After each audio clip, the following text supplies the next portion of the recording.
Assalamualaikum warahmatullahi wabarakatuh dan salam sejahtera bagi kita semua, bagi para mahasiswa dan mahasiswi Universitas Jenderal Ahmad Yani, Fakultas Ekonomi dan Bisnis, jurusan manajemen pada khususnya, dan masyarakat umum yang ingin mempelajari mata kuliah manajemen usaha mikro dan kecil.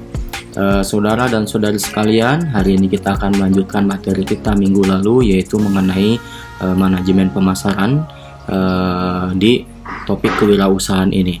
Baik saudara, video ini akan saya bagi menjadi dua bagian ya. Yang pertama nanti akan ada beberapa slide akan saya jelaskan. Lalu bagian berikutnya silakan saudara dan saudari menonton lagi di video yang akan saya buat setelah ini. Baik saudara dan saudari, selamat menyaksikan dan selamat belajar. Baik, saudara dan saudari, kalau kita membicarakan masalah kewirausahaan atau manajemen usaha mikro dan kecil ya, di mana kita akan memfokuskan dari sisi pemasaran. Jadi di sini ada 3 pertanyaan pokok ya dalam pemasaran ya, yaitu pertanyaan adalah what, who, dan how. Namun sebelumnya ya, sebelum menyusun rencana pemasaran kita ya untuk membuat suatu bisnis, jadi kita sebagai seorang wirausaha itu harus memahami dulu ya konsep dan ruang lingkup dari pemasaran itu. Ya, kita kembali lagi. Di sini ada 3 pertanyaan pokok dalam pemasaran yang dimana kita bisa mencari tahu, menganalisa ya mengenai kondisi perusahaan kita dan terutama dari produk dan konsumen kita. Ya, yang pertama adalah what, ya, lalu who dan how. Oke, what, jadi apa? Jadi misalnya apa yang akan kita jual kepada konsumen kita, ya, berupa barang atau jasa. Lalu how atau who dulu ya. Jadi who itu siapa? Jadi siapa orang yang akan membeli produk kita? Jadi konsumen kita tuh siapa? Ya, jadi segmennya, targetnya seperti itu. Oke ya, lalu how. How itu berarti bagaimana kita melakukan pemasaran ya, atau melakukan suatu proses dari barang yang ibaratnya dari bahan baku menjadi barang jadi ya, lalu barang jadi itu sampai ke tangan konsumen. Nah itulah berarti how, berarti itu bagaimana caranya gitu ya. Nah itulah 3 pertanyaan pokok dalam pemasaran yang harus kita perhatikan ya, terutama kita mau berwirausaha. Saudara dan saudari sekalian, di dalam marketing atau pemasaran itu ada 3 pendekatan ya. Yang pertama ada commodity approach, lalu ada institutional approach, dan ada functional approach. Baik, kita baca satu persatu apa definisi dari pendekatan-pendekatan tersebut. Oke, yang pertama adalah commodity approach ya. Jadi commodity approach ini dalam hal ini diselidiki aliran barang ya atau flow of goods dari masing-masing barang ya. Jadi hal yang dipelajari adalah di mana barang dihasilkan, siapa yang menghasilkan barang tersebut, lalu siapa yang menjual dan membelinya, lalu bagaimana mendistribusikan dan bagaimana pemasarannya gitu ya. Jadi intinya adalah bagaimana proses barang atau jasa kita ini terbentuk ya, jadi dari bahan baku menjadi barang jadi gitu ya. Nah dari barang jadi itu sehingga bisa sampai ke tangan konsumen itu bagaimana gitu ya. Oke, lalu ada institutional approach. Jadi di sini kita akan mempelajari channel of distribution. Jadi kita mempelajari ada jalur dari distribusi ya. Misalnya dari kita sebagai produsen harus melalui agen dulu, harus melalui grosir atau distributor, atau mungkin kita langsung ke pedagang atau mungkin langsung ke konsumen ya. Nah, di institutional approach berarti kita mempelajari mengenai distribusi. Lalu ada functional approach ya. Jadi di functional approach kita di sini membuat klasifikasi dari kegiatan-kegiatan marketing. Misalnya dalam bisnis kelontongan ada kegiatan di mana seseorang harus membeli dan yang lain menjualnya. Lalu ada yang mengangkut dan yang menyimpan gitu ya. Jadi kita lihat dari pendekatan masing-masing punya fungsi yang berbeda-beda. Lalu saudara dan saudari sekalian, kalau kita membicarakan masalah komoditi yang dipasarkan ya. Jadi di sini ada beberapa ya jenis komoditi yang dipasarkan. Yang pertama adalah barang konsumsi, lalu ada barang hasil bumi, lalu barang industri, dan ada berupa jasa. Oke ya, jadi masing-masing jenis barang dan jasa tersebut memiliki teknik-teknik yang spesifik dalam kegiatan pemasaran. Jadi setiap bentuk barang dan jasa itu ya pasti memiliki karakteristik atau mungkin cara pemasaran yang berbeda-beda karena bentuknya saja sudah beda ya, lalu sifatnya juga sudah berbeda. Nah, kita akan membahas ya satu persatu tadi jenis-jenis barang ya. Yang pertama tadi adalah barang konsumsi. Ya, jadi barang konsumsi itu adalah barang yang dibeli untuk konsumen akhir. Jadi fungsinya bukan untuk dibisniskan lagi, tapi adalah untuk dia konsumsi sendiri. Jadi business to customer. Ya, bukan B2B ya, tapi business to customer. Nah, di sini ada jenis barang konsumsi macamnya. Yang pertama ada convenience goods ya. Ini artinya adalah barang yang dibeli untuk kesenangannya. Ya, contohnya misalkan convenience goods itu adalah minuman, permen, coklat, gitu ya. Nah, lalu ada shopping goods. Shopping goods itu adalah barang yang dibeli karena daya tariknya. Ya, contohnya kita membeli baju di mall, ya, lalu membeli tas, sepatu atau apapun itu. Ya, oke. Lalu ada specialty goods. Ya, ini merupakan barang-barang yang mewah, yang khusus dijual untuk kelas-kelas masyarakat tertentu. Ya, misalnya mobil ya BMW versi yang tinggi, yang mahal gitu ya. Lalu ada mobil build up, lalu ada mungkin jam tangan, tapi jam tangannya ini memang pesanan khusus dengan berlian atau apa. Nah, itu adalah specialty goods karena dia tergolong mewah. Lalu ada intense good, yaitu adalah barang di mana konsumen hanya mau barang itu saja. Contohnya, rokok yang sudah memasyarakat dan yang sangat digemari oleh sebagian besar konsumen. Atau mungkin ya misalkan mie instan, oh saya pengen mie instan merek ini gitu, selalu itu. Jadi kalau misalkan nggak merek itu kayaknya kurang afdol gitu ya. Nah, itu adalah intense goods. Oke, lalu ada bulk goods ya. Jadi bulk goods ini adalah barang-barang yang memakan tempat yang luas untuk menyimpan ya, sepertinya bahan-bahan bangunan, kayu, semen, pasir gitu ya. Itu berarti bulk. Jadi dia besar gitu ya barang-barangnya sehingga memakan tempat untuk menyimpan. Lalu saudara, barang yang berikutnya adalah barang hasil bumi. Barang hasil bumi adalah barang yang berasal dari produk agraris ya, juga termasuk hasil peternakan, perikanan, dan juga pasti pertanian gitu ya. Jadi di sini ada komoditi hasil pertanian yang banyak dibisniskan, misalnya ada beras, jagung, palawija, ya gandum, apapun itu ya. Lalu perkebunan, misalkan karet, kopra, kelapa sawit, tembakau dan lain-lain ya. Lalu ada yang komoditi hasil peternakan, misalkan ayam, kambing, sapi, telur, dan perikanan juga ya.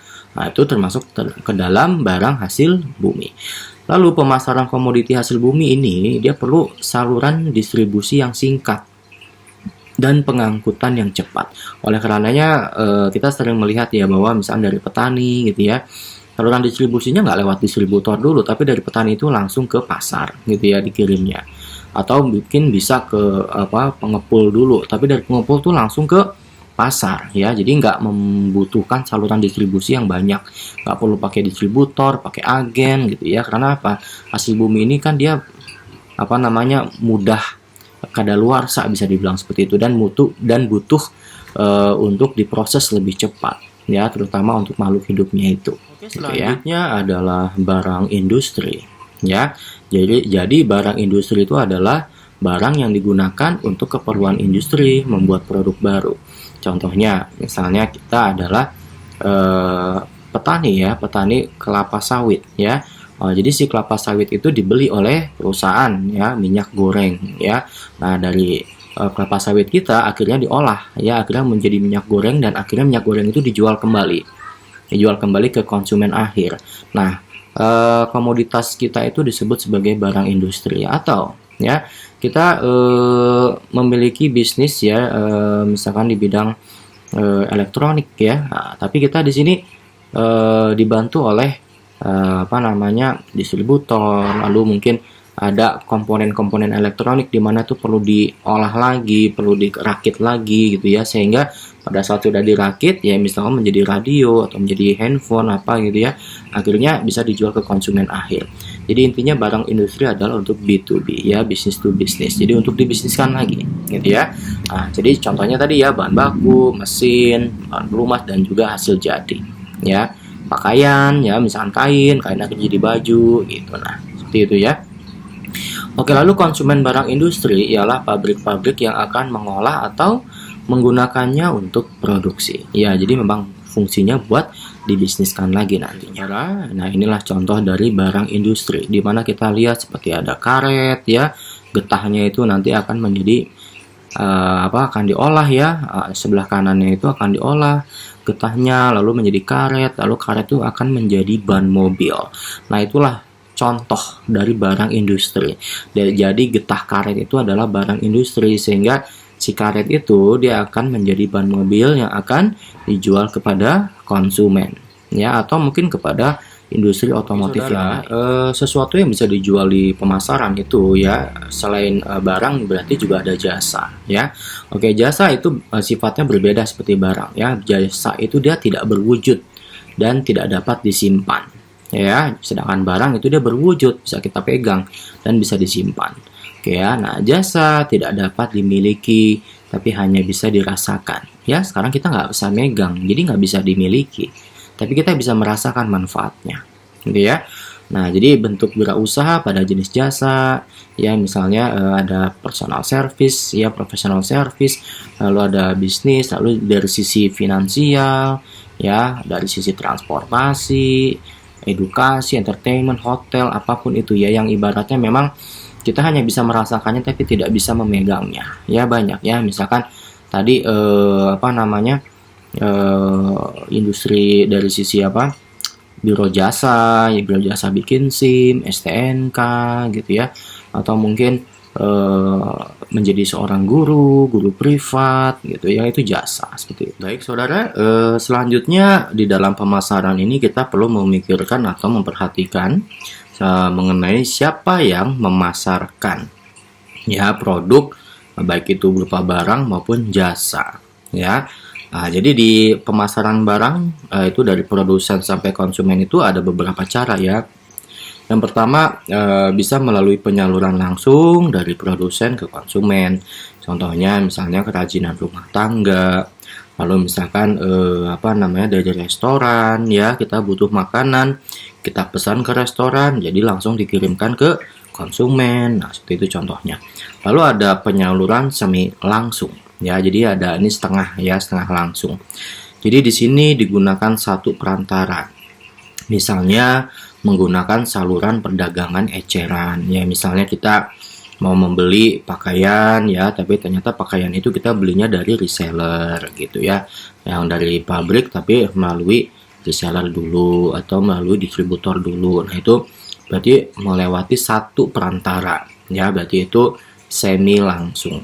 Nah, lalu ada penyaluran yang tidak langsung, yaitu melalui lebih dari satu perantara ya. Misalnya kita membutuhkan susu ya. Nah, susu itu pertama dari pabriknya itu nggak langsung dijual ke konsumen langsung ya, tapi harus ke ke distributor dulu, lalu ke pedagang besar ya, lalu ke pengecer, baru setelah itu ke kita sebagai konsumen. Jadi ada lebih dari satu perantara di situ. Nah, itulah yang disebut penyaluran tidak langsung. Selanjutnya adalah bagaimana memasarkan ya. Jadi memasarkan suatu komoditi itu adalah melalui fungsi-fungsi marketing. Nah, adapun fungsi marketing secara garis besar itu ada 3 fungsi. Ya, yang pertama fungsi yang melakukan pertukaran seperti fungsi penjualan dan fungsi pembelian gitu ya.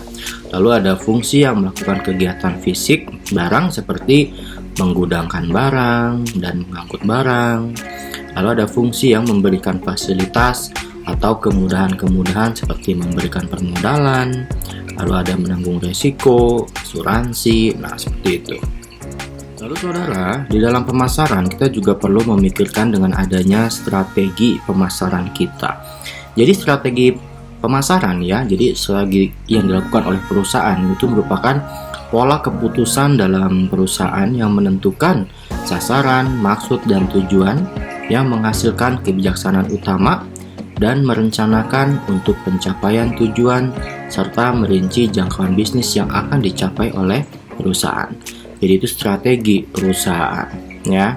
Sedangkan definisi dari strategi pemasaran ya itu merupakan memilih dan menganalisa pasar sasaran yang merupakan suatu kelompok orang yang ingin dicapai oleh perusahaan dan menciptakan suatu bauran pemasaran yang cocok dan yang dapat memuaskan pasar sasaran tersebut. Di dalam pemasaran kita sangat penting sekali untuk memikirkan tujuan pemasaran kita, yaitu untuk memuaskan para konsumen atau kita sebut sebagai customer satisfaction, dimana apabila kita bisa berhasil memuaskan konsumen, diharapkan konsumen kita nanti akan loyal kepada kita sehingga mereka akan membeli kembali produk kita ya, baik itu barang maupun saudara dan saudari sekalian. Demikian video bagian pertama kita ya di pertemuan kita hari ini, atau video bagian ketiga di bagian pemasaran ini.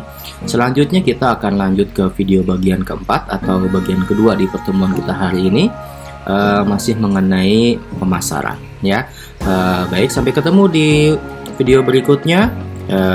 Mohon maaf apabila dalam video ini terdapat kekurangan dan ada kesalahan kata. Saya ucapkan terima kasih. Wabillahi taufiq wal hidayah. Wassalamualaikum warahmatullahi wabarakatuh dan salam sejahtera bagi kita semua.